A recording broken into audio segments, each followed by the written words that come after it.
Good morning. This is a special coverage of the coronavirus crisis using the combined forces of TV5 and Signal TV's One News, Radio 5 and 1PH. Simulan po natin ang balitaan sa nakatakdang total closure ng lahat ng border sa Davao Region bukas. At para magbigay ng karagdagang detalye, makakausap natin si News 5 correspondent Jem Abansenya na naroon mismo ngayon sa Tagum City, Davao del Norte. Jem, ano yung parameters nitong closure na ito? Yes, Bok, no. Simula nga ng 12:01 ng madaling araw ng March 19 ay isasarado ang lahat ng entry points ng Davao Region. Yan ay napag-usapan kahapon sa Regional Peace and Order Council ng Davao Region at chairman nga dyan si Davao City Mayor Duterte. At isa nga dun sa kanyang proposal na talagang isuspende ang lahat ng air, sea and travel land travel papasok ng Davao Region. Okay. Bok, clarify ko lang kasi nabanggit mo yung closure ng entry ng mga tao sa Davao Region. What about exit? Or is it both ways isasara? Nilinaw yan Bok ni Davao City Mayor Duterte sa isang interview na pwedeng lumabas. Yun nga lang Bok, within 14 days ay hindi na ulit makakapasok. So totally sarado ang entry points although pwede pang lumabas kung sino man yung gustong lumabas ng Davao Region. Bok? Okay. So it's a lockdown of the Davao Region itself. Wala nang pwede pumasok, pwede ka lumabas, pero pag lumabas ka, 2 linggo ka na hindi makakabalik. Yes, Bok. Okay. Jem, I assume na the reason for this is dahil umiiwas yung Davao Region na may makapasok na merong coronavirus disease. Although may isang nasa Davao Regional Medical Center ata na nag-positive, di ba? Yes, Bok, and recovering na nga raw yung status nitong first positive case ng COVID-19 dito sa Davao Region. Yun nga lang, Bok, dito meron kasi tayong mga PUI and sa talangan ng Department of Health ay 61 na itong mga persons under investigation. Although yung 31, the discharge na, pero merong 2, Bok, na namatay dito sa PUI and for confirmation pa, hinihintay pa ng DOTr Region 11 yung resulta sa RITM kung positive nga ba sa COVID-19 itong 2 namatay sa PUI. Bok? Okay. Jem, teka, klarin ko rin yung entry, yung control dun sa entry sa Davao Region, is that complete, total, or merong exemptions? Yes, Bok. Merong guidelines na inilabas nga itong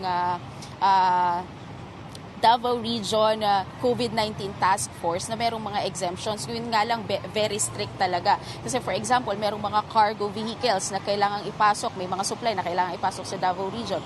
Kailangan nilang ilipat yung mga kanilang karga, maging kung maaari ay yung mga driver ay hindi na rin papapasukin pag nakaraan na dito sa boundary nga ng Davao Region. So ganun sila ka-stricto ngayon sa kanilang ipatutupad na lockdown. Simula yan ngayong madaling araw na March 19.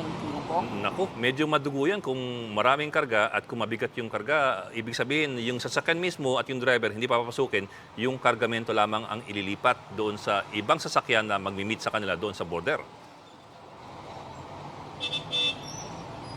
Yes, Bok, yun yung base sa guidelines na inilabas. Isa yun yung sa mga proposal. Pero sa ngayon ay inaayos pa nila yung mga karagdagang guidelines, especially dito sa mga exemptions upang hindi nga talagang, alam mo yun, hindi ganun laki yung negatibong epekto nitong ipapatupad na region-wide lockdown ng Davao Region.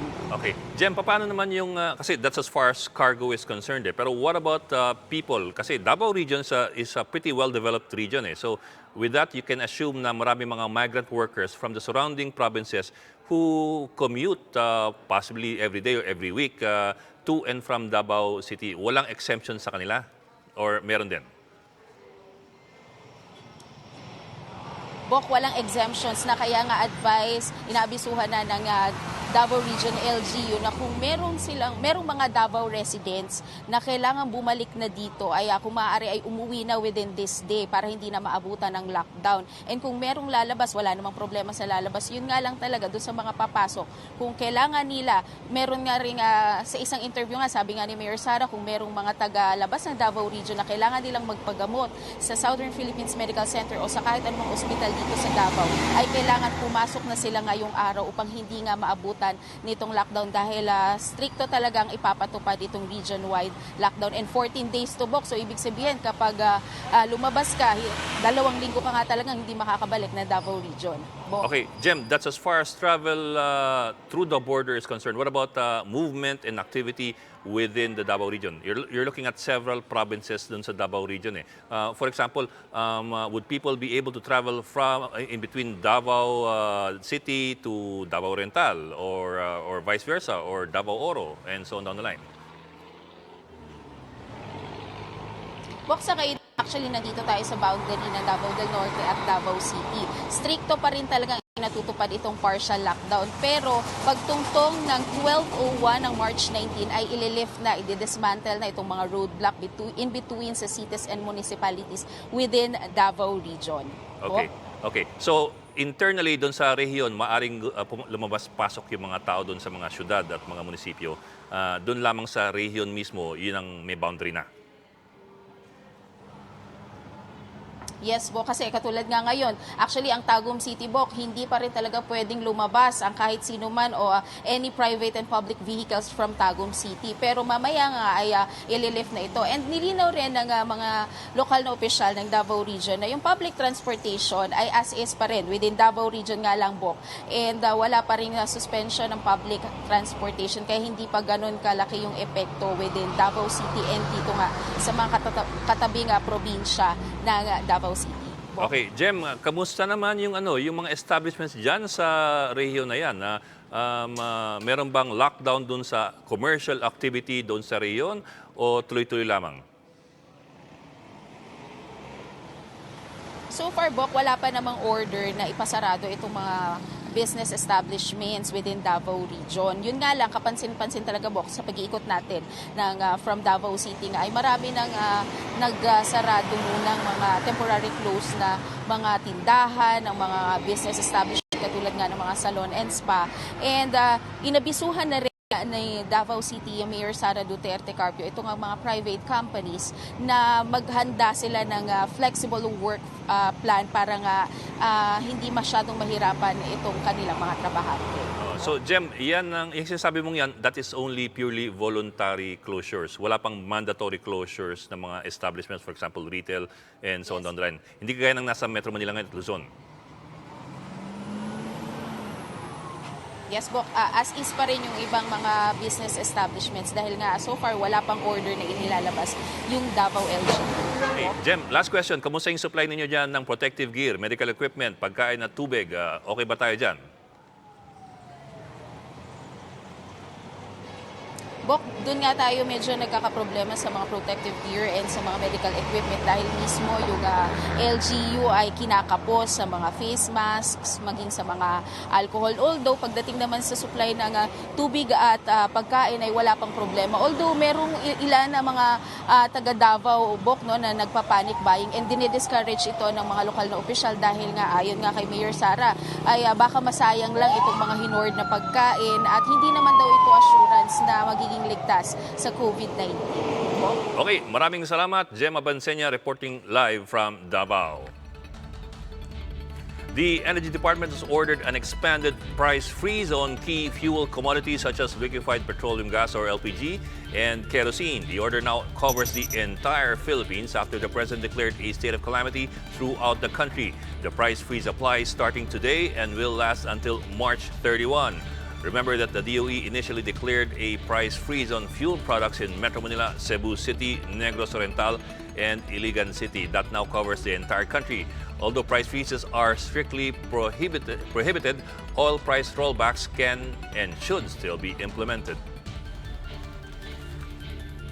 At makakausap naman natin po ngayon si Navotas City Mayor Toby Tiangco na nasa kabilang linya. Magandang umaga po, Mayor Tiangco.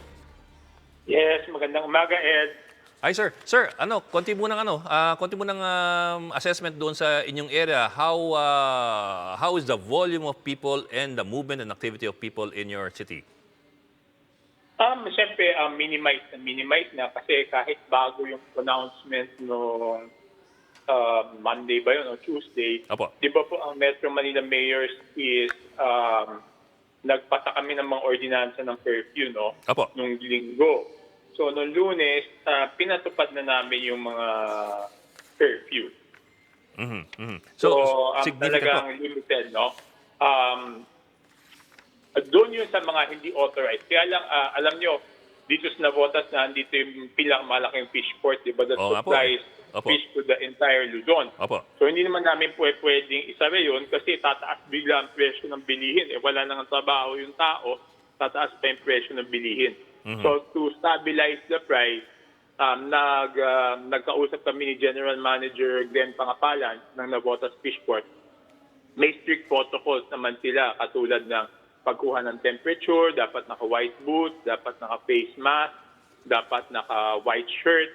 At lahat ng mga goods na manggagaling dito dahil perishable to ay bibigyan na ng sticker para hindi na matagalan yung pagdi-deliver. Dahil alam niyo naman ang isda ay sariwa, naka-yellow lang yan. No? Opo. So Opo. hindi ko pwedeng ma-delay yan. Opo. So yan yung mga bagay na pinagtutuunan namin ng pansin. Opo. And Sige po. pagkatapos ng executive order ng presidente, kasi noong sa ordinansa namin, hindi naman namin masara yung mga computer shops, yung mga bilyaran, kasi may valid business permit yan, di ba? Unless mag-violate sila twice, saka lang namin sila masasara. Ang kagandahan ng executive order ng presidente, maliwanag kung ano lang yung mga pwede. At hindi pa pwede talaga yung computer shop, bilyar, kung ano pang pinaglilibangan ng tao. So pinasara namin yan. Hindi naman dahil ayaw natin sila maglibang, kung hindi talagang kailangan patupad yung social distancing. Opo. Well, I was going to that kanina. The fact is that yung major product ng Navotas yung mga isda which are perishable items. So pag dumating sa mga border areas kung sa may mga checkpoint, sa inyo pong obserbasyon, hindi naman sila naantala. I know you just said kanina na may arrangement na kayo of some sort of sticker system, but how is it being implemented and how's it going as far as yung free flow? Noong unang araw, nagkakalituhan, di ba? Normal naman yun kasi no one has prepared Opo. for this. No? Lahat tayo nakahanda doon sa Lindol, sa Bagyo. Wala naman nakapaghanda dito. Inaamin naman natin yan. No? So, pero doon sa nakikita ko Viber group namin, wala nang reklamo as of this morning. Hindi katulad yesterday morning, may mga nagbibiyahe ng isda na nahirapan. Opo. Pero kanina umaga, wala na ako nakitang problemang ganon. Tapos po, well, yung handling po ng isda, that's a very, well, I wouldn't say very personal thing, pero di ba, hawak-hawak yan ng mga trabahador eh. It's not exactly a mechanized system eh. So we suppose that the systems have been put in place to make sure that sanitation is very well taken care of. Yes, dapat mag-alcohol sila, dapat naka-face mask, dapat kinukunan ng temperature. Kaya maganda kasi dun sa galunggong-like species, hindi naman siya pareho ng ibang species na pwede mong, di ba may mga isda na mas masarap kung hindi masyadong, kung half-cook, kung medium rare, di ba may mga isdang gano'n, di ba? Opo. Yung galunggong naman talaga pinipirito natin yan hanggang dun sa buto. Mas masarap nga siya kung mas todo pirito mo, mas masarap siya, di ba? Oh, hindi pwede sa simi. Lutuin lang na mabuti. Iba nga, katulad ko, pinapaksiw ko muna bago ko ipirito para masarap. So, lutuin lang natin ng mabuti. Mayor, kamusta po yung enforcement niyo ng curfew? Ano rin kayo, di ba? 8 to 5, 8 p.m. to 5 a.m.? Yes. Stricto lahat ng barangay natin. At kanina po, nagbigay ho ako sa kanila ng instruction na kung meron talagang makulit, dalhin na nila sa police at i-invoke yung Article 151 ng Revised Penal Code. Mayor, earlier kasi, well, not in Navotas, but earlier there were a lot of concerns na yung mga kababayan nating medyo mahirap at hindi nakapag-stock up ng pagkain at basic necessities ay mahihirapang lumarga para bumili ng pagkain and so on down the line with the quarantine. How is it going as far as yung LGU helping out people who do not have the resources and the facility to get their basic essentials?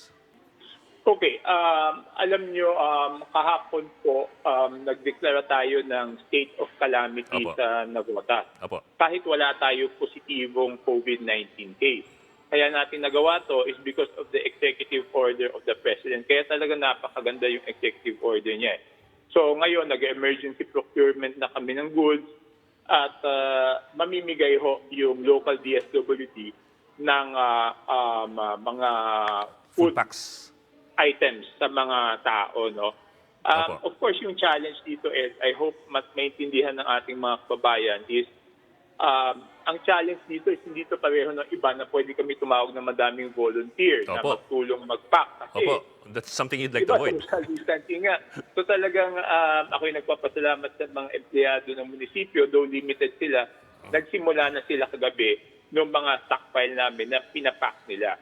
The next challenge will be, hindi naman po pwede papuntahin sa City Hall yung mga tao. Nako, magulo po yun. Pumila. So ang gagawin namin dito, as of now, ang naiisip namin, the only way to do it following the protocols of social distancing is ibabahay-bahay ng mga social worker namin, which is not easy, diba? Opo. So, susubukan namin ang aming makakaya para magawa ito sa lalong pinakamabilis na panahon. Kaya lang hindi ho talaga madali kasi hindi ito pareho nung iba kanya nasunugan, pinapapila yung tao. Ang bilis namin mag-distribute nun eh.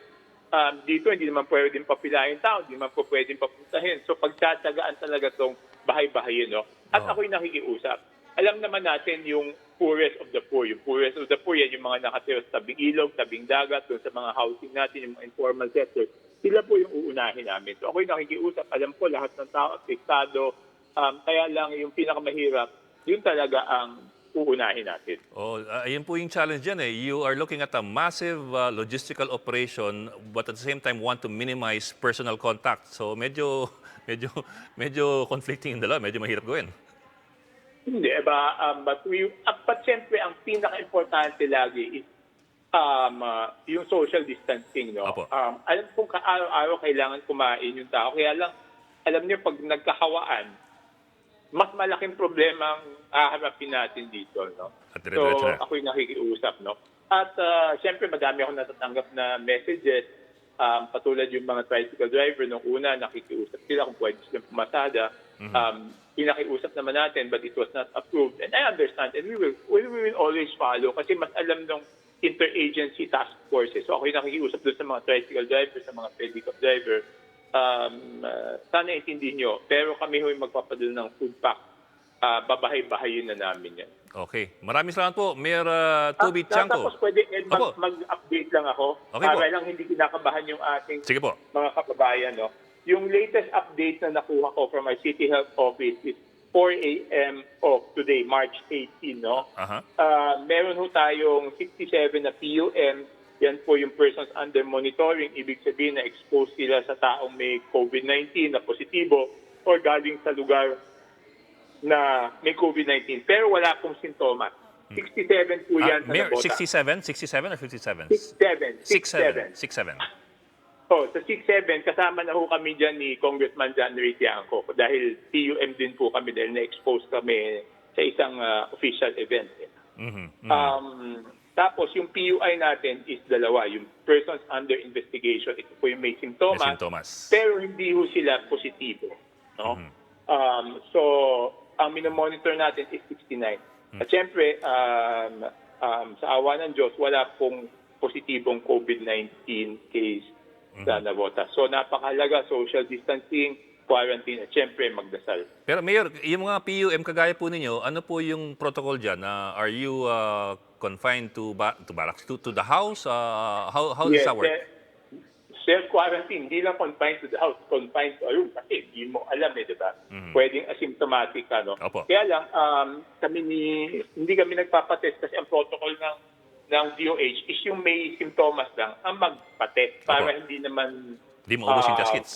Para ma-maximize yung test kits natin. No? So, hindi kami nagpapatest. So, pag natapos yung quarantine period namin, tsaka pa lang kami lalabas. But wag po kayong mag-alala.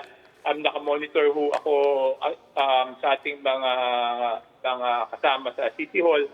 Meron kaming Viber group, ang daming Viber group. So nakakuha ko lahat ng feedback, nakakapagbigay tayo ng instructions kahit tayo ho ay naka-self-quarantine. Kasi kahit wala naman akong simptomas, pag lumabas ako, di natin alam, baka may mahinang katawan dyan, hahawak na tayo. Tsaka ang pinaka-importante is, kahit mayor tayo, susunod tayo kung anong sinabi ng DOH. Opo. Maraming salamat po, Mayor Toby Tiangco, and good luck po. And we wish you, we wish you the best of health. We turn you over now to the government's briefing on how they are responding to the COVID-19 pandemic. Involved in the production, processing, and distribution of basic necessities such as food sa mga supermarkets, groceries, convenience stores at wet markets, pharmacies and drugstores, and banks or remittance centers.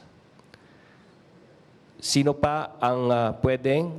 PNP, AFP, and other uniformed personnel.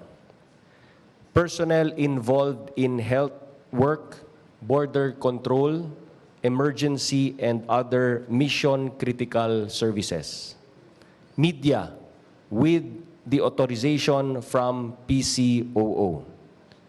Paalala lang po, always bring and present the following at designated checkpoints: identification card, proof of residence, certificate of employment, delivery receipt for those transporting goods to and from the quarantine area, and authorizations or certifications.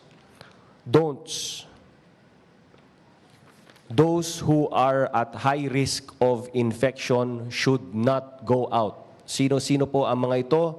Seniors, 60 years old and above. Those with pre-existing medical condition like cardiovascular disease, hypertension, diabetes, COPD, cancer, and others. At lalong-lalo na po, pregnant women. Do not ask non-exempted individuals to accompany you to your workplace. Do not loiter. Do not intimidate or resist persons in authority. Always remain calm and respectful. What other establishments are open? Do's. All basic utilities should continue to operate. Water, electricity, internet, telecommunications. Other critical services should remain open. Garbage collection, funeral, and interment services, gasoline stations. Capital markets to open today, March 18. And business process outsourcing, BPO, IT, and export-oriented establishments as long as they are provided temporary housing, shelter by their companies. Don'ts. Casinos, gambling places, including pogos, closed po yan. Hotels, closed din po. Hotels shall not accept any new bookings. Regarding mass public transportation, dues, LGUs and employers should provide point-to-point transportation for people authorized to report for work, specifically health workers. Transportation from the airport may be provided by the DOTr or OWA para sa ating mga kababayan OFWs. Walking or biking is allowed. Don'ts.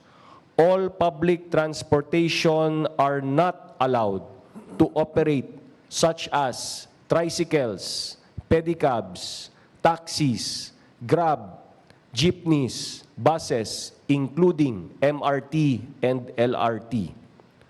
Para naman sa flow of goods, dues, movement of cargo via air, land, and sea shall be unhampered.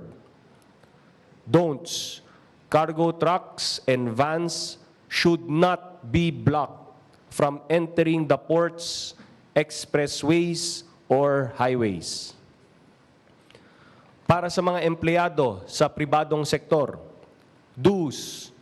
Employers are encouraged to adopt a work arrangement that will not require physically reporting for work.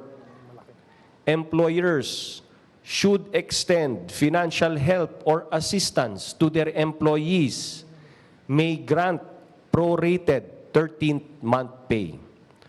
DOLE and DSWD will provide social amelioration packages for those affected by the work stoppage. Don'ts. Unless the company is engaged in basic necessities or services, employers should not require their employees to report for work. Employers should not terminate their employees by reason only of not reporting for work because of the COVID-19 situation. Para naman sa mga empleyado na nasa government sector, do's. Employees in the executive branch should work from home, except those rendering emergency frontline services. Those authorized to work should maintain only a skeletal force. Don'ts. No travels, no events, no trainings will be allowed. Para naman sa travel in and out of the Philippines, do's. Filipinos abroad can return to the Philippines anytime, including their foreign spouse and children. Other permanent residents of the Philippines may also return. All returning Filipinos and permanent residents from China, Hong Kong, and Macau shall be subjected to a 14-day quarantine in a quarantine facility. All other returning Filipinos and permanent residents arriving in Luzon shall comply with mandatory home quarantine. Don'ts. Filipinos who will go out as tourists to any destination shall not be allowed to leave the country. Don'ts. No send-off party will be allowed to accompany departing passengers. And last na lang po sa do's, OFWs, balikbayans, and foreign nationals will be allowed to leave the Philippines at any time as long as their departure is 24 hours from the time they leave their homes or hotels.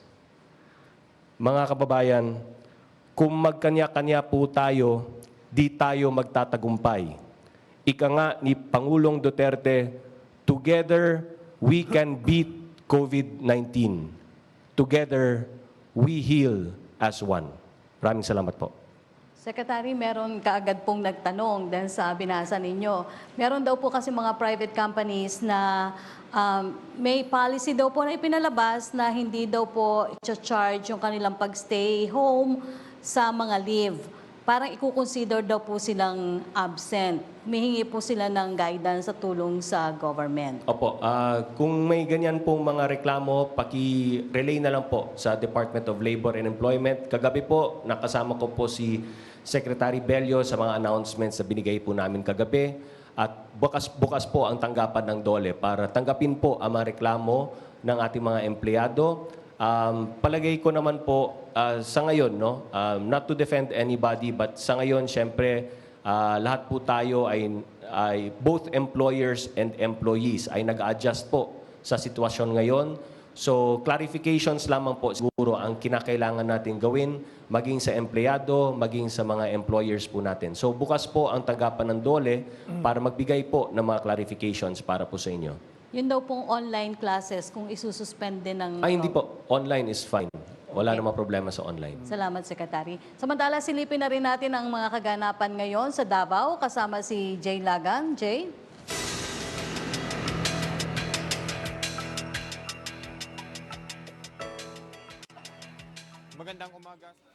Senate President Tito Sotto is asking the Finance Department to extend the April 15 deadline on the filing of income tax returns. Businesses have been clamoring for an extension after the coronavirus infection disrupted operations. In a report by the Philippine Star, Sotto says that the Finance Secretary, or Sonny Dominguez, promised to act on his request ASAP. The entire Luzon is under community confinement or quarantine. Mass transport systems have been suspended to restricted movements of people.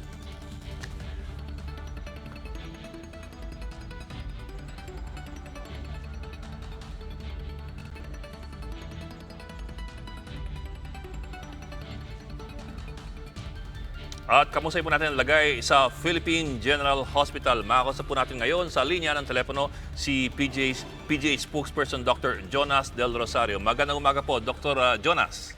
Magandang umaga rin, Ed, at sa iyong mga tagapakinig. Opo. Kamusta po tayo dyan ngayon sa PGH? Well, okay pa naman. Siyempre, nag-set up kami ng aming team para sa paghahanda sa COVID-19. We also made adjustments sa aming workforce. No? Ang hospital ay gumagana under skeleton workforce na hindi lahat ng doktor sabay-sabay pumupunta sa hospital para mahati. We are forming teams para may karelyebo at hindi lahat ma-expose potentially dahil kung ma-expose, minsan kailangan mo mag-self-monitoring or quarantine. Meron na kaming sinet up na COVID triage area na kung saan yung mga kababayan natin na pupunta sa PGH na lalo na yung may simptomas ng ubo, sipon, lagnat, meron na po kaming dinesignate na area para mabilis na matugunan kung sila ba ay talagang may suspetsya na may COVID-19 or hindi naman. At hiniwalay din natin ng mga kababayan natin na pumupunta sa PGH sa ibang rason, no? Dahil may mga iba pa rin siyempre emergency na. So far po, may isa lang pong pasyente na positive sa PGH, COVID-19 positive. Siya po ay na-admit noong March 11. Nasa ospital pa po at nagpapagaling. Wala naman po sa ating healthcare workers na nahawa dahil tama naman po yung proseso na sinusunod namin, yung paglalagay ng personal protective equipment para hindi po mahawa yung ating mga doctor, nurses at iba pang paramedical staff. Kamusta po yung how is the supply of equipment for your personnel, for example, yung PPEs? Oo, constantly we're still asking for donations in kind. Alam mo, hindi natin alam kung gaano katagal itong ating susulungin na laban. Pero maganda naman po ang natanggap naming response sa mga donors, ating mga kababayan. Marami pong nag-pledge at may mga nagpadala na po. May mga hinihintay din po kaming supply na manggagaling sa DOH. Meron na pong pinadala yung Red Cross. So, dumadating po. Pero just like what we said, talagang nangangailangan pa rin po kami, lalo na po na nagkakahirapan sa supply dahil for some reason, nauubusan na rin po yung mga suppliers. Siguro dahil sa kabila ang demand, hindi ba? So, yun po ngayon ang situation. So, but rest assured na bibigyan naman po ng mask yung mga health workers, lalo na po yung nasa frontline. Pero Doc, at least for the benefit of our viewers, if they want to donate or to help out, what can they send to hospitals like PGH? Opo, ang pinakamaganda po, effective, yung mismo na pong produkto. Yun na pong, ano po ba yung pag sinabing personal protective equipment? Yun po ay yung nilalagay sa ulo, yung cap, yung pong mask, dalawang klase po yan, yung surgical mask, meron din po yung N95. Meron po rin yung protective shield sa muka, sa mata, either goggles or yung parang visor. Napakalaki rin po tulong, kasama po siyempre yung gown na ginagamit at yung pong gloves at yung nilalagay po na pambalot ng sapatos, yung booties, no? So kung meron po silang access sa mga ganon, malaking tulong po na madala yung mga produkto na yon. I'm sure hindi lang po PGH ang nangangailangan. Kung hindi kayo malayang makakapunta sa PGH, marami pong mga ospital sa paligid nyo na maaaring nangangailangan para po sa mga frontliners natin. Pero po, well, of course, importante po yan. Pero I was also wondering about yung personal needs ng mga taga-PGH. Kasi we're assuming na maraming mga doktor at nurse na hindi na makalabas, at least for a week or so. Opo, For example, ito po. they need food or, or Tama po. goodies. Maganda rin po yung na-bring up nyo. Nakakatuwa po na yung mga iba po nating kababayan, they are actually bringing food to our healthcare workers, yung mga nagtatrabaho po. So every day po, we receive food donations. Maraming salamat po. So well-fed po ang mga doktor, mga nurses, mga That's good to hear. hospital po. Kasama po doon yung mga water. Ang isa pong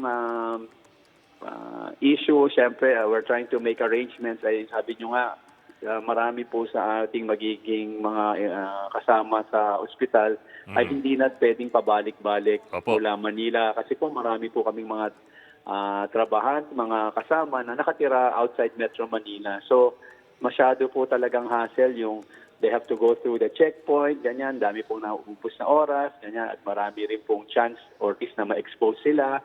So, we're looking for places where they can stay, no? So, meron din po mga nag-o-offer ng transportation para dalhin sila. Ang isa pong nakita namin, marami po kaming empleyado from Cavite. So maybe kung may nakikinig from Cavite, sana po mapadali yung mga workers po ng ospital from Cavite, sana may way para madala sila near PGH kung magkaroon ng arrangement kasi I think maraming mga checkpoint from sa mga areas na yan. Let's look at today's, at least this morning's example. Yung mga kasamahan po ninyo who had to travel through these border checkpoints, were they provided by the LGUs, some sort of a shuttle service, or lakad-lakad na lang? Meron pong spotty po, meron pong iba. Actually, nagkaroon po ng mostly mga private groups na tumutulong. May mga ilan pa rin po kaming naglakad-lakad in between kasi po minsan wala pong masakyan. But now I can see that there are more groups. I know the Office of the Vice President has devised a way or a scheme na parang dadaanan yung mga nagtatrabaho sa ospital. May mga routes po ngayon. So sa amin po ngayon, as we speak, we actually are telling our healthcare workers, meron na rin po na-form yung PGH at to supplement po yung mga nag-o-offer sa iba. So I think maayos din ito in 2 to 3 days time kasi medyo biglaan na nangyari. Kayo, Doc, paano kayo, well, siguro may kotse kayo. ako may kotse, so hininto ako a couple of times, pinakita ko yung ID ko, pinalusot naman. Well, since you've been traveling naman siguro at night or during the daytime, when you notice the checkpoints and the border crossings, for example, is there anything that you notice that we could improve on in terms of hygiene, health, and non-transmission of the disease? Kailangan po rin pong bilisan sana yung proseso ng sa checkpoint para hindi po naiipon kasi yung social distancing minsan na hindi natin ma-implement maayos. Yun po ang nakikita ko. Tapos sana, I don't know kung parang meron sanang fast lane na for healthcare workers, parang iba. Para lang mabilis. That's a good idea. That's actually sana a good idea. para kumbaga sa parang meron ka special lane para lang, 'di ba? Kasi para lang mas mabilis, no? I can understand that they want to be very sure na totoo itong mga taong lumulusot nito. But maybe kung mapansin nila na gano'n naman yung mga tao naman I think yung mga tao hindi naman talaga into going to the hospitals. They don't really go out anymore, especially talagang may directive Well, naman. Doc, to be honest about it, nobody likes to go to the hospital unless it's really necessary. Kaya nga. So baka parang kung sana may fast lane.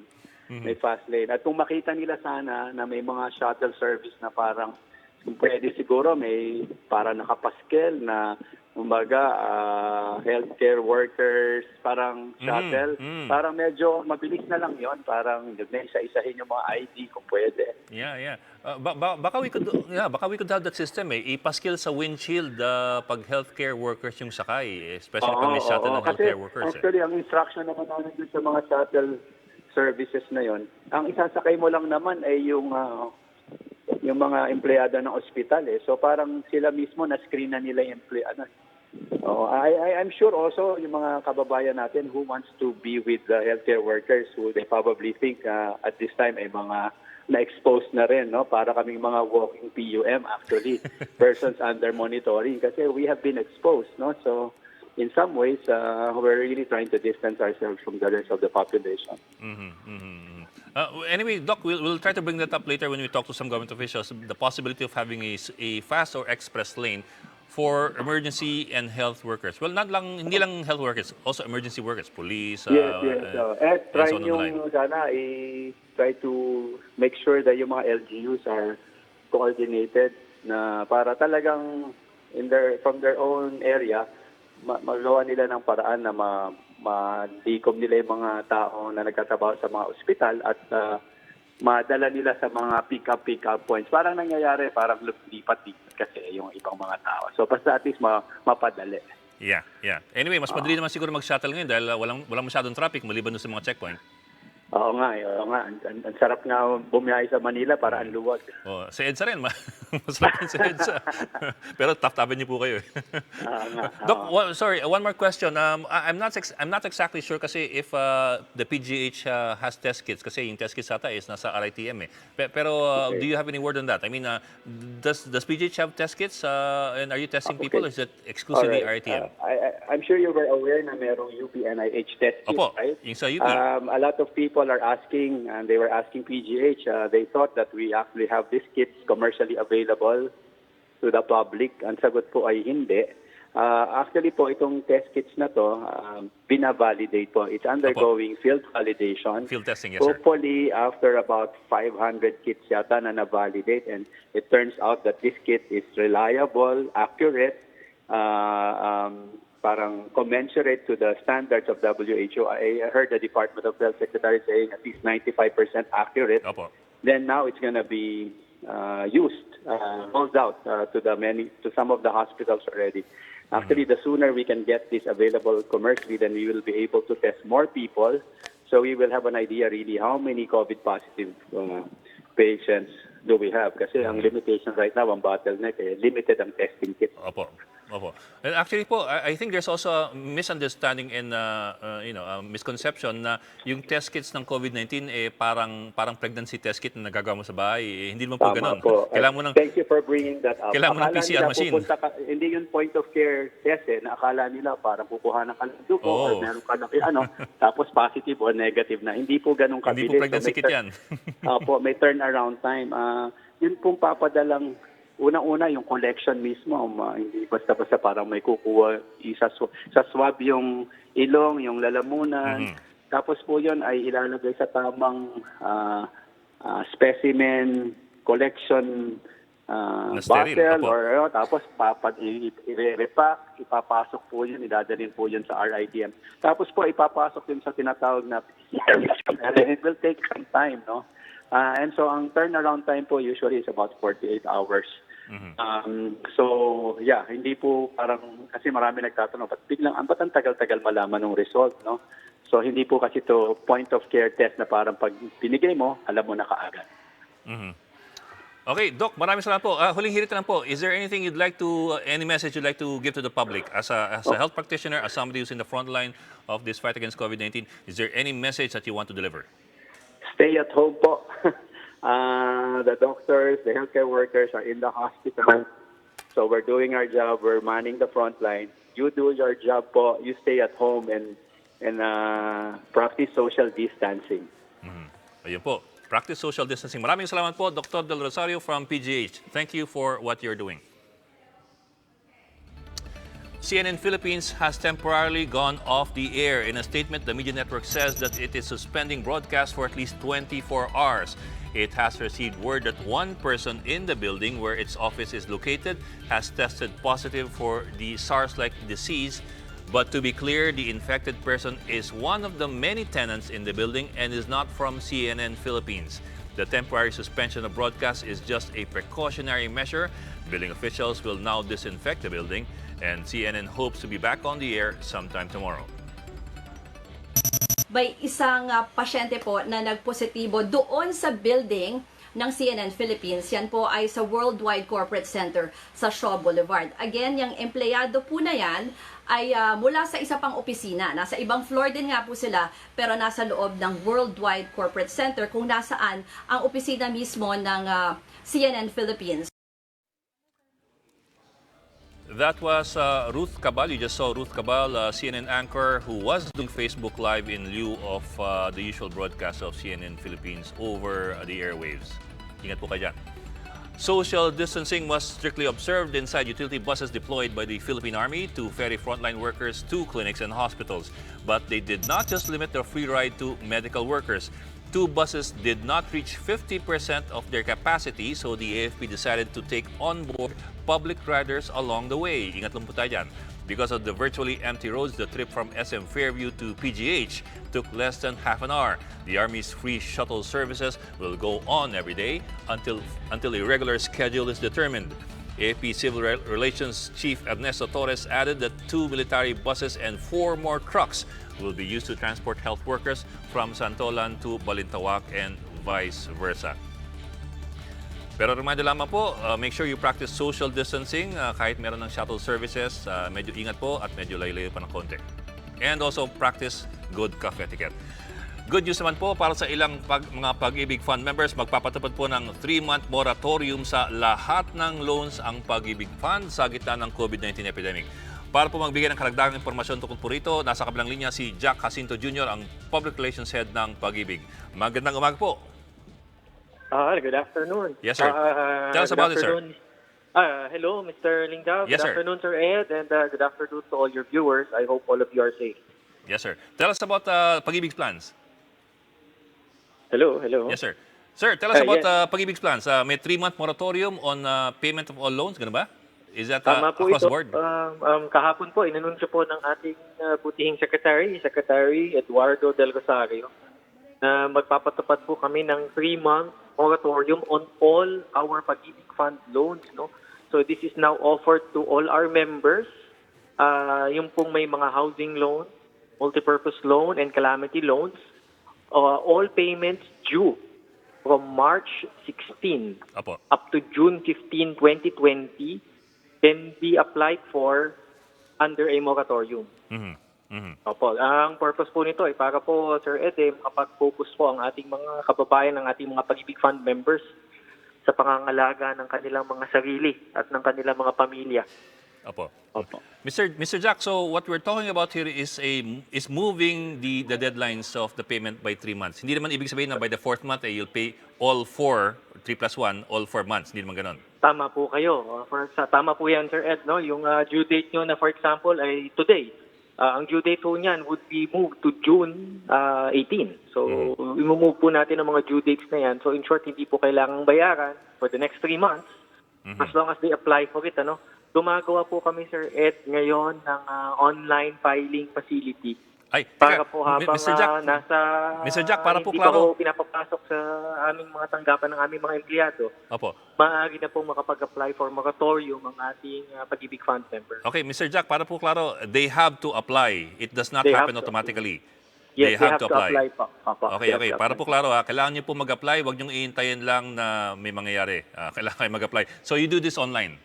They can do it online at magkantabay lamang po sa aming anunsyo. Ito po, nagtatrabaho po ang mga inyong lingkod Pag-ibig para po ito'y mai-up agad natin at maibigay sa ating mga miyembro. Okay, Ito pong so- online filing for moratorium of loans. Opo. Okay po. So it is not yet available. I mean, yung online application is not yet available. We will just have to wait na lang for the advice kung Yes, meron ng please. website. And Kung saan hopefully, Sir Ed, we can again go on air through your program so we can Yes, sir. advise our members accordingly po. Yes, sir. That's good to know, sir. Okay, sir. Just to be clear again, people have to apply for the moratorium. It will not happen automatically. So wag po kayong magrereklamo pagkatapos ng 3 months na bakit dumagdag. Please, opo. Pag hindi ka Please, nag-apply. opo. Okay po. Paano po yung ayuda dun sa mga affected members? Is there any Alright. sort of relief? Ito naman po, we're thinking of the best possible way to accept calamity loan applications. Again po, suspended po kasi ang work natin ngayon. So wala pong makakatanggap ng mga calamity loan applications Opo. ng ating mga members. But our CEO yesterday did also announce that we have drop boxes. May mga drop box po tayo sa ating mga branches in NCR, Luzon, and even in Visayas and Mindanao, where members can drop their loan applications, cash loan applications, so that we can process. Pipick upin ho natin yan, ipaprocess, at yung cash proceeds, yung pong loan nila, ay matatanggap na lamang po nila through their respective cash cards. Okay. Okay, maraming salamat po, Mr. Jack Jacinto, ang spokesperson po ng Pag-ibig. We hope to hear from you again as soon as you already have available the online applications for ng Yes, sir, moratorium. Ed. Yes, sir, Ed, and thank you again for the chance, sir, Maraming to salamat po. inform our members. Ingat po Thank tayo you. dyan. At para po makahingi ng update tungkol sa sitwasyon sa Southern Luzon, makakausap po natin ngayon ng News 5 correspondent na si Del De Vera, live po mula sa General Tria sa Gentry Highway sa may Kawit, Cavite. Del, andyan ka na ba? Del, go ahead.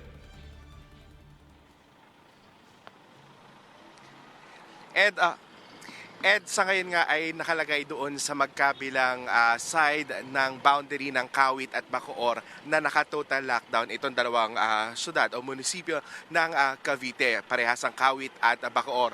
Kanina may mga dumadaan dito sa likuran natin papasok ng Bacoor, pero merong hindi pinapasok. Ang tanging pinapapasok lang nila ay may dalang mga tubig, may mga dalang basic necessities and goods gaya ng tubig at yung mga bigas. Maging doon sa kabilang side papasok ng Kawit, nakasarado na rin, bantay sarado ang PNP at maging ang barangay at health officials para hindi mapapasok. Pero kanina, noong papunta tayo dito sa banda sa part na to ng Cavite, ay dumaan din tayo sa boundary ng Las Piñas at Bacoor, Cavite, doon sa pagkatapos ng Coastal Road at sa may bandang Zapote Road, kung saan nagkaroon ng konting build-up doon sa papasok ng Las Piñas dahil nga isa-isang chinecheck yung ID at saka yung mga sakay na makapapasok ng Las Piñas. Tapos yun namang papasok ng Bacoor ay may nakaharang na fire truck para hindi makapasok yung mga motorista. Ed?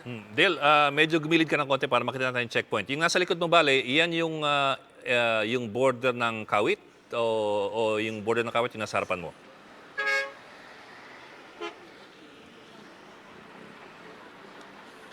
At ito nasa likuran natin ay ito yung papasok ng Bacoor, Cavite. Bacoor, Doon naman okay. sa harapan natin, ito yung papasok ng Kawit, Cavite. Kung makikita nyo, nandiyan yung mga barangay health workers at saka barangay officials na nakabantay at lumalapit na rin agad para i-check yung mga ID ng mga motorista kung talagang residente sila ng Bacoor para papasukin o kaya itaboy palabas ng Bacoor. Okay. Well, Dale, it's a good thing that they have a checkpoint, pero mapapansin mo rin sa checkpoint nila, marami sa kanila walang PPE, walang personal equipment PPE, personal protective equipment. May ibang naka-masks, pero karamihan o halos lahat walang guantes at may iba sa kanila nga walang masks eh.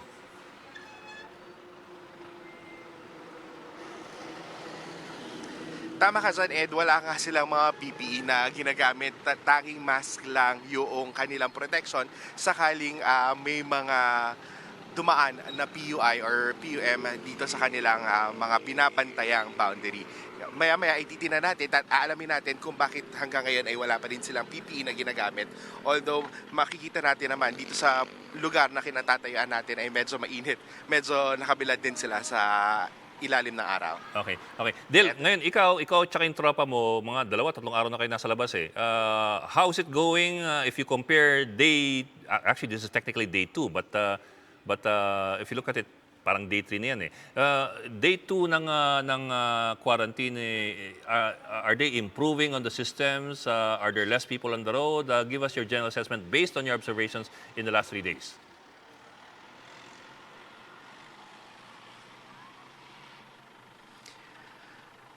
Yung observation natin within Metro Manila is talaga namang nawala or sobrang nag-decrease yung volume ng tao doon sa mga kalsada. Pero kasi dito sa bandang Cavite, nung mga dinadaanan natin, may mga tao pa rin tayo nakikita sa kalsada. Unlike doon sa Metro Manila na, mako-compare natin na medyo mas nakikinig ngayon yung mga nasa Metro Manila. Kasi dito may makikita ka nakabike or nakatambay sa kalsada or nakasakay sa motor, umiikot-ikot din.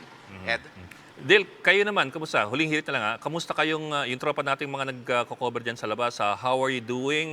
What do you do to protect yourselves from infection? And so down the line. For example, from what I understand, yung mga tropa natin ngayon hindi na bumabalik ng opisina, so medyo meron tayong self-quarantine na sarili natin. Tell us about your procedures.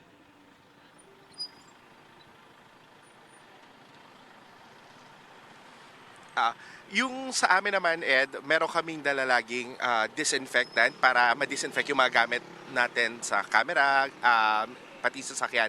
Pero meron din yung provided tayong mask and alcohol para, kumbaga, malinis, magkaroon din tayo ng protection sa sarili. Sa ngayon, hindi na rin kami masyadong lumalapit sa mga tao. Iniiwasan na rin yung interviews unless kailangan. May mga time na nagfo-phone patch interviews na lang tayo just to get the information that we need. Pero ngayon, yun nga, nabanggit mo rin kanina, iniiwasan na rin pumasok sa loob ng newsroom dahil para ma-contain na rin yung sakaling mag-infected or natamaan or nagkaroon ng symptoms ng COVID-19.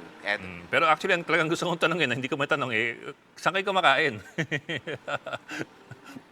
lalo na ikaw. Saan kayo kumakain? Yung tropa natin. And pagdating naman sa pagkain, may provided naman na food packs itong office para, kumbaga, if ever magkaroon tayo ng magutom, may makakain. Pero along the way, may mga drive-thru na na-orderan naman kami or na nakakabili naman kami ng mga pagkain sa mga fast food chain. Okay, Dale, maraming salamat at ingat kayo sa parating nagpo-fast food. So ingat tayo. Thank you very much. Dale Rivera reporting live from Cavite. The Transport Department is also deploying buses to ferry frontline health workers as the country struggles to contain the spread of COVID-19. Starting 7 a.m. today, 10 buses were initially deployed at the Parañaque Integrated Terminal Exchange or PTEX and at the BFCT East Metro Transport Terminal in Marikina. The first route starts at PTEX when it will travel to Quezon City General Hospital. Along the way, the bus will stop at the Makati Medical Center, St. Luke's, BGC, Rizal Medical Center in Pasig, the Medical City in Ortigas, East Avenue Medical Center, Philippine Heart Center, and Lung Center in Quezon City. Very important po ito dun sa mga bumabiyahe na mga health workers natin. So we'll keep on repeating this as we go along the day. There will be also trips to Manila. The ride will start at PTEX and will travel via Taft Avenue. It will stop at Pasay City General Hospital, Adventist Medical Center, PGH, Jose Reyes Memorial Medical Center, Manila Doctors Hospital, UST Hospital, San Lazaro Hospital, before terminating at the Chinese General Hospital. Generally po, ito ay for health workers lamang, pero kagaya ng report namin kanina, yung Army kanina, napansin nila kalahati lamang ng bus ang napupuno, so nagsakay na sila ng ibang tao. Pero ingat pa rin po tayo dyan. Meanwhile, the last trip will start at BFCT to San Lazaro Hospital. It will also pass through the Quirino Memorial Medical Center, the East Avenue Medical Center, Philippine Heart Center, Lung Center, Providence Hospital, Capital Medical Center, St. Luke's, Quezon City, and UST Hospital in España.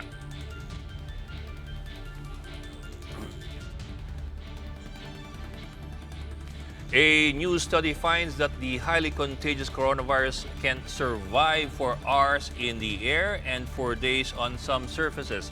Researchers from the U.S. National Institute of Allergy and Infectious Diseases mimic the movement of the virus when expelled through a cough or a sneeze. Results show that air droplets carrying the virus can still infect people for at least 3 hours. On plastic and stainless steel, the virus remains viable after 3 days. The shortest survival time recorded was on cardboard at 24 hours and on copper at just 4 hours. Again po, this is only a study pa lang. There is no word yet from the WHO on the veracity of the study. The World Bank Group is boosting its response time to the SARS-CoV-2 pandemic to more than $14 billion or more than 700 billion pesos. This is to fast-track financing for affected companies and to help countries fund their efforts in preventing and detecting and responding to the rapid spread of COVID-19. The WB's sister organization, the International Finance Center, or the IFC, will pitch in $8 billion of the total amount. This will go to financial institutions so they can continue offering loans to private companies affected by the coronavirus disease. The Interagency Task Force tweaked the guidelines on international flights. Now, overseas workers, balikbayans, and foreigners may fly out of the Philippines through any hub in Luzon anytime in the month-long quarantine period. But they should only travel to airports within 24 hours of the date and time of departure.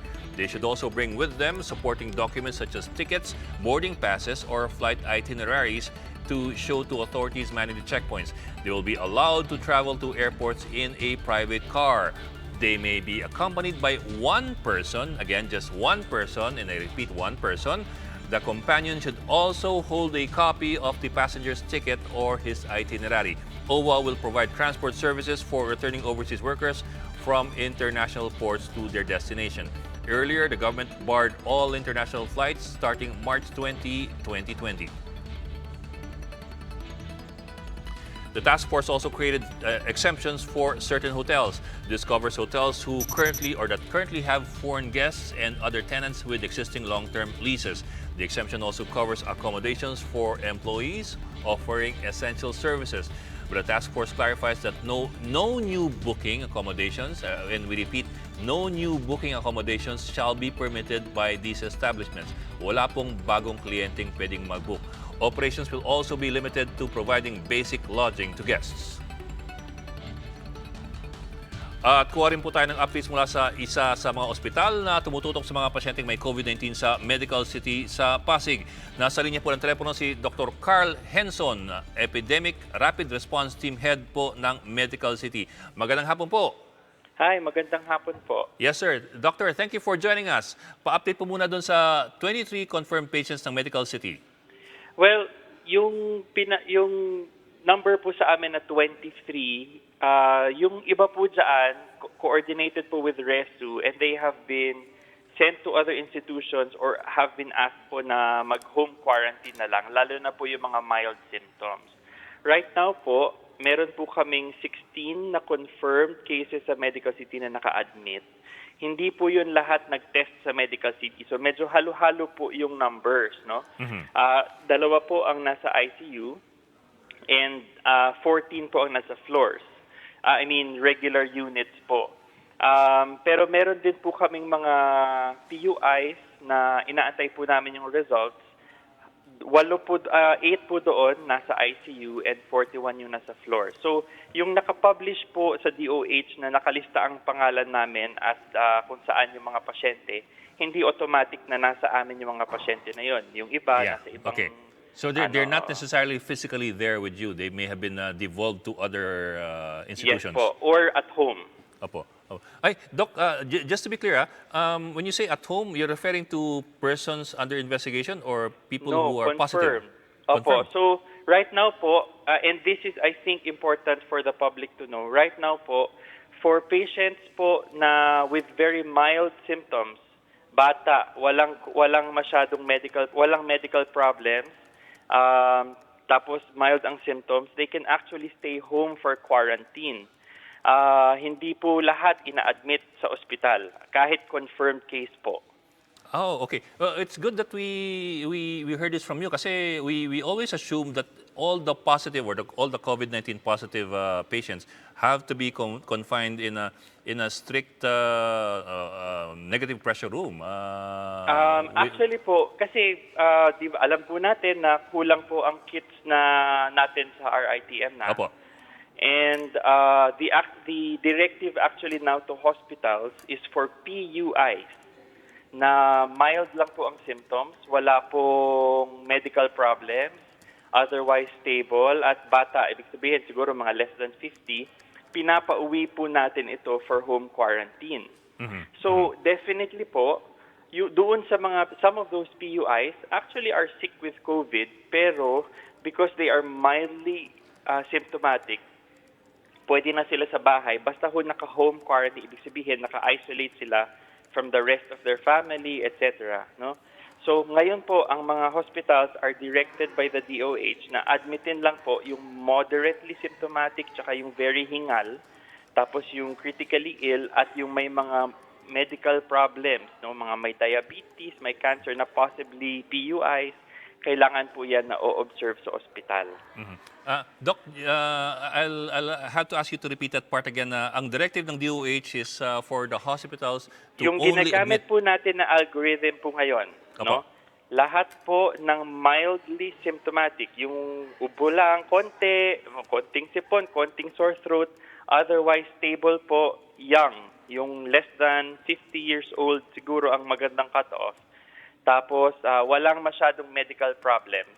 Pwede po sila sa bahay magstay. In fact po, sa ER po namin, yung mga ganitong profile ng pasyente, without testing them, we will send them home. So definitely, some of them might be positive for COVID, pero dahil hindi sila masyadong may sakit, pwede po sila magstay sa bahay. But Doc, I'm sorry, just a layman's question. Of course, I'm not a doctor, I'm not a medical practitioner. Is there any danger here of spreading the disease, even if they're mildly symptomatic and they are Definitely stable? po meron. Definitely po meron. That's why the instruction po is kung nasa bahay and we put them on home quarantine, hindi sila magkakasosyo ng mga kasama nila sa bahay. Ideally, kung yung bahay has a separate room, dapat naka-separate yung pasyente in a separate room. I understand that this would be very difficult for some of our kababayans na living in a, an open area. Pero meron pong recommendations actually ang WHO para po magawa ng paraan yung mga ganong type of settings, no? Nakahiwalay sila, maghuhugas palagi ng kamay. If nasa open room, siguro dapat mag-mask sa loob ng bahay, etc. May mga recommendations po on WHO for that. As far as the medical city po is concerned, ilan po yung mga positive na confined sa bahay na lang? I do not have the exact number, pero I would say siguro mga 5 to 6. 5 to 6? Estimate po yun. Opo, estimate po. And these are mostly, again, with the criteria you pointed out, these are mostly young with no medical symptoms. They are mildly symptomatic. Apo. And they have no conditions. Yes po. But let me take this opportunity rin, sir, to bring up kasi some of our confirmed patients na dapat pwede sa bahay, ang balita po sa amin, nadi-discriminate po sila sa barangay. No, mismong barangay officials po ang nagpapaalis sa kanila sa kanilang mga bahay, even if pwede silang mag-home quarantine. I have brought this up po with some people in the DOH. Pero I think as a community, as a nation, we really should be very understanding of these patients and not discriminate. If po we observe yung ating mga rules on hand hygiene, social distancing, washing hands frequently, and cough etiquette, I think we should be able to take care of these mildly symptomatic patients sa bahay and not discriminate. Kasi hindi naman po nila sinasadya na meron silang sakit. Of course. It's not their fault. They're victims. Pero po, Doc, of course, I also try to understand the problem of people in the barangays who are concerned for the community. Perhaps from their point of view, it's the health of one vis-a-vis the health of all. So with that po in mind, what precautions are being taken to make sure that hindi po ito kumalat?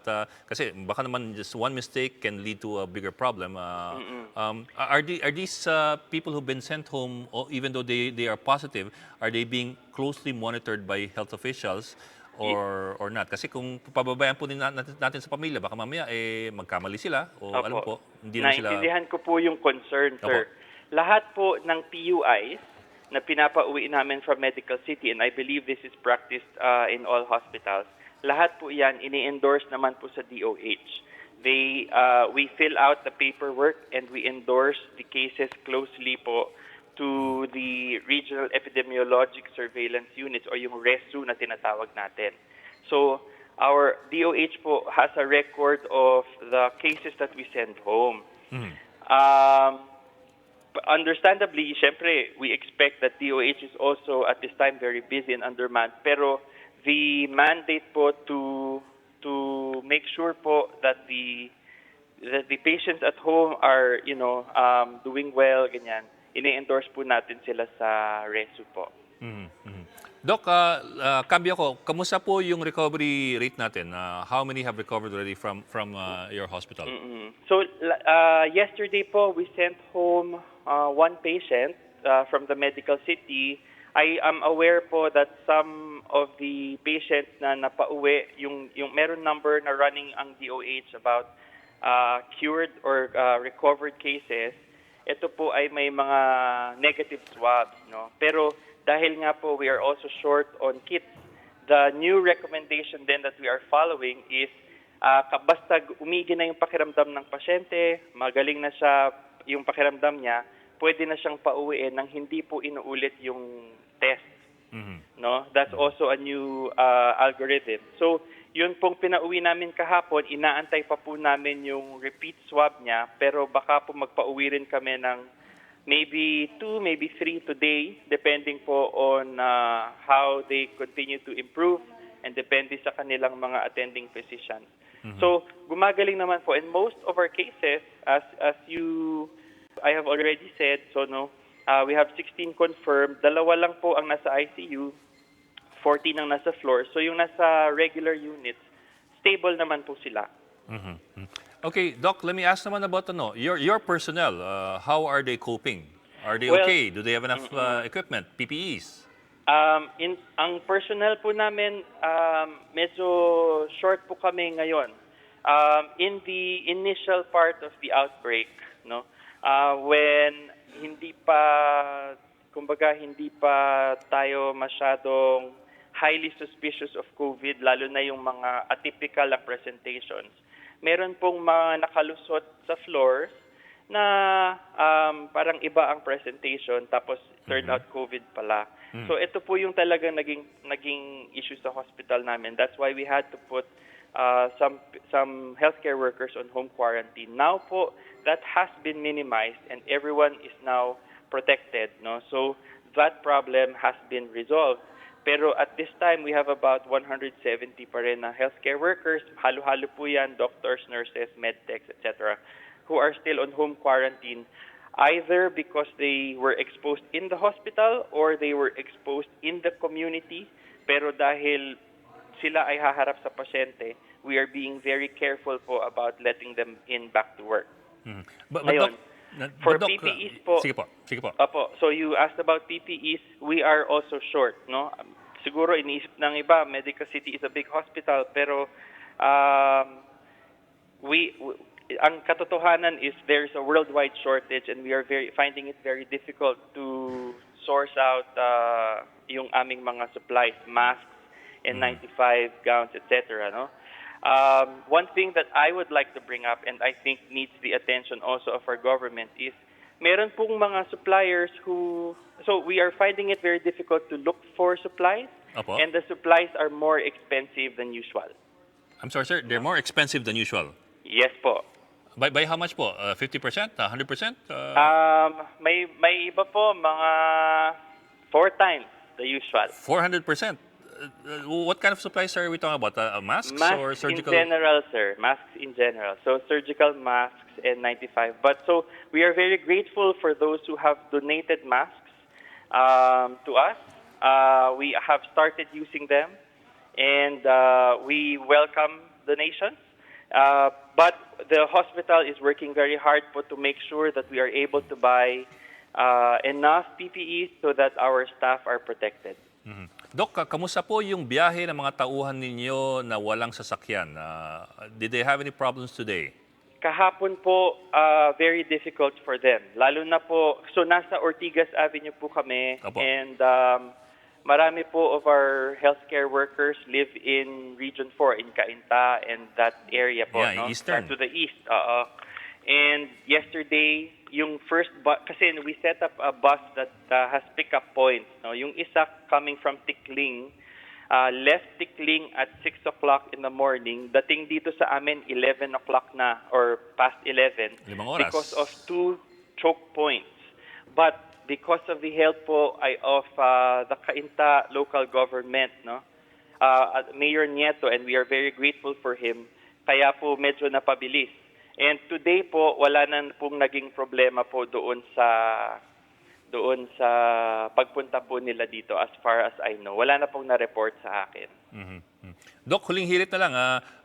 Of course, those who can donate PPEs, they should. Pero syempre, hindi naman ganun karaming ordinaryong Pilipinang may PPEs. Pero baka mayroon pa kayo ibang kailangan dyan na hindi related sa medical profession. For example, sabihin natin, pagkain.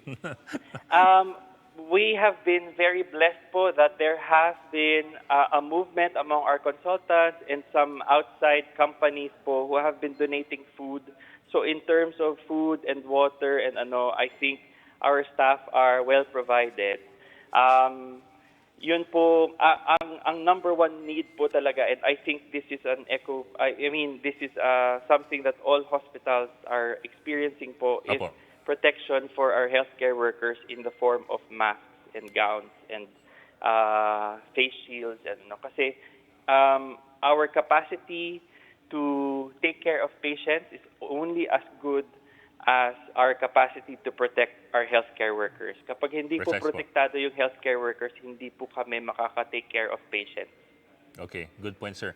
Dr. Carl Henson, maraming salamat po for joining us. Dr. Carl Henson is from the Medical City.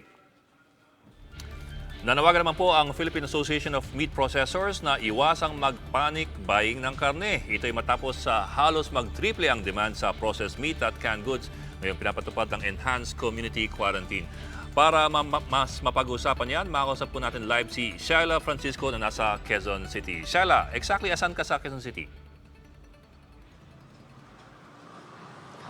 Ed, nandito ako sa Department of Agriculture sa Quezon City, pero kaugnay doon sa sinasabi mo, hindi na lang mga DTI or government agencies yung nagsasabing huwag mag-panic buying, kundi pati yung private sector, yung Philippine Association of Meat Processors Incorporated. Ito'y matapos tumbriple yung demand para sa mga canned meat products at sa mga processed meat. Doon sa supermarket sa Quezon City na pinuntahan natin kanina, halimbawa, kahit kaunti yung mga customer na bumibili, malalaki or mararami yung mga binibili nilang mga canned meat products. Ang sabi sa atin ng PAMPI, nasa 4 to 6 weeks yung supply, pero yung doon sa mga supply sa supermarkets, mabilis na nababawasan at mabilis na apektuhan dahil doon sa pinapatupad nga na Enhanced Community Quarantine kung saan natatakot yung iba maraming bumibili. Ayon sa PAMPI, kaya naman mag-deliver ng mga suppliers. Ang problema, nililimitahan na rin nila yung binibigay sa mga retailers at minamanage nila yung excessive orders. Bagamat kaya rin makapag-produce ng mga planta ng mas maraming supply, ang problema, yung mga raw materials, yung mga packaging kunwari ng mga kanilang products, yung mga lalagyanan, pati na rin yung mga diesel at yung mga coal na ginagamit sa manufacturing plants ay hinaharangan minsan pa rin sa checkpoints. Ngayon nakikiusap ang PAMPI kung kaya ng mga supermarkets na limitahan yung mga purchases ng mga customers. Ngayon, Ed, kaya tayo nandito sa Quezon City sa Department of Agriculture kasi tuloy-tuloy yung pagpaproseso ng food lane pass para sa mga dealers. Sa 200 na yung food dealers na nag-apply at nakakuha ng mga food lane pass, ito yung gagamitin para mas mabilis yung pagbabiyahe nila ng mga produkto. Ayon sa PNP kanina nung sa briefing na ginawa nila, sinabi nila na may nakatakda na or may nilaan ng special lane sa NLEX at sa SLEX para doon sa mga agriculture products. Pero sa kabila nito, nakausap natin yung mga agri-groups, nakakaranas pa rin sila ng mga ibang problema. Ed? Okay. Shaila, yung sinabi mo kanina, meron pa tayong 4 to 6 weeks worth of canned goods. Did I hear you right there? 4 to 6 weeks? Oo, tama yan, no? Yung 4 to 6 weeks, hindi lang yan nakalagay dun sa mga supermarkets. Yung iba dyan nakalagay dun sa mga warehouses, yung iba nakalagay dun sa mga planta. So, sapat na sapat yan. Pero ang nagiging problema kasi, pag unusual demand, mabilis na withdraw ng mga supermarkets yung mga stocks nila sa warehouse. So, kailangan nila ng mas madalas, kunwari, na delivery. Doon tayo nagkakaroon ng problema, Ed. Yeah. Well, I asked about that kasi we're only on week 1, hanggang Abril pa tong quarantine na ito. So, kung tumiple yung consumption, at least yung purchasing ng canned goods, madaling maano yung 4 to 6 weeks yan. So kailangan talaga maghigpit sila, I would think, kailangan sila maghigpit dun sa distribution. Kailangan magluwag sa distribution at maghigpit dun sa volume ng purchasing.